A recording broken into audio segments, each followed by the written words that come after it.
Welcome back to the channel, guys. Before I get into the build for this video, I want to take a second to thank everybody for helping this channel reach 100 subscribers. Your support does mean a lot to me, and I want to thank you for your continued support in the future as well. Now, for this Firewolf Druid build, there has been a few variations of this, focusing more on Fireclaws or Armageddon. For my version, we focus on them as well, and Firestorm, and it's scaled up a little bit differently than other variants to get a mix of damage from everything. This character was creating using a hero editor, so the gear is max rolled, but the beauty of it is it doesn't necessarily need to be. Anyways, let's get into it. Starting things off with the gear, for the weapon, we do use a Phoenix Phase Blade, and again, our physical damage is going to be so low that the enhanced damage really doesn't do anything for us. You'll just maybe get a little bit more life steal and mana steal from the physical damage that you do. Same for the shield, we're also going to be using a Phoenix. The idea is we want that 40% chance stacked to 80% for that level 22 Firestorm, and that's how we're going to get a big chunk of our damage. For helmet, we do use a Flickering Frame. If you can get a Druid pelt with +3 to Armageddon, that is the most ideal. Again, this is hero edited, but that's ideally what you're aiming for. Secondary would be Fireclaws or Werewolf. For the amulet, I went with Amara's. You can also go with a crafted amulet that gives 2 to all skills, all res, and other stats that you may desire. For the chest piece, we go with Chains of Honor, which again, the reason behind this is because of the all resist is very high from Chains of Honor, and you will need a lot of help res fixing for this build. For gloves, I went with Mage Fist purely because of the fire skill bonus. For rings, Bull Kothos' Wedding Band, like all skills, the life bonus is nice. The life steal again, not much, but it's something to add to it. And a Ravenfrost for the other ring. Arachnid's Mesh for the belt, for the skills. And I put in a pair of Gore Riders here purely because the Crushing Blow, the little chance, even though 15% is all you really get, it does help a little bit with bosses, especially on like higher player levels. There is a magic find variant that you can do for this build. The problem with it is it's a lot harder to res fix, and it won't do so well on higher player levels. For that, you would use Chance Guards and War Travs. You'd use an Enigma for this. The upside is it'll be a little bit faster movement. On your swap, you'll have Call to Arms, the Spirit. And then for charms, you get all the elemental skills with life or whatever stats you want to get. If you can get faster run walk, that might also be a good option. Of course, you're going to use the Flame Sunder Charm, Nihilist Torch, and then charms to res fix. If you've res fixed enough, get some attack rating charms. On your mercenary, you're also going to use Infinity, Fortitude, and Andoriel's Visage. Typical mercenary setup.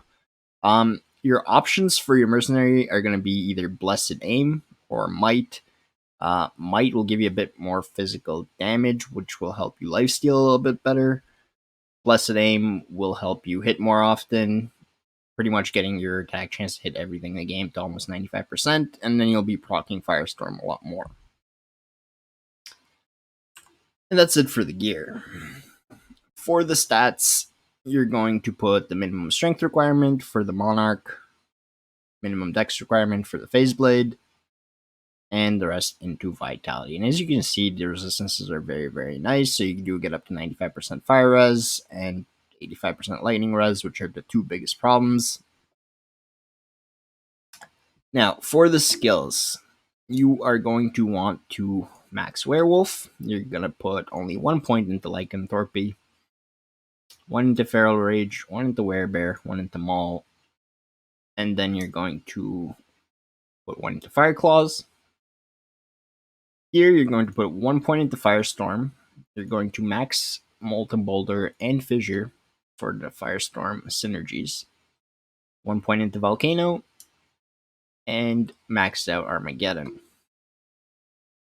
The rest, you're also going to max out Fireclaws, and The 4 remaining skill points, or however, I recommend putting them into Firestorm just because it increases Armageddon's damage.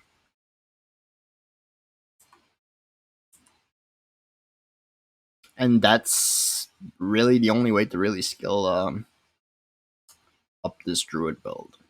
Now I'll show you guys some gameplay.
So the best locations to farm with this build are going to be Glacial Trail, Drifter Cavern, Ancient's Way, Icy Clear, Crystalline Passage, Frozen River, Eldritch, Pindle, Mephisto, Chaos Sanctuary. Pretty much any area that doesn't have an inherent high amount of fire resistance that you can just like drop into the negatives really quickly, you're going to be able to melt through. And this is all on players 8.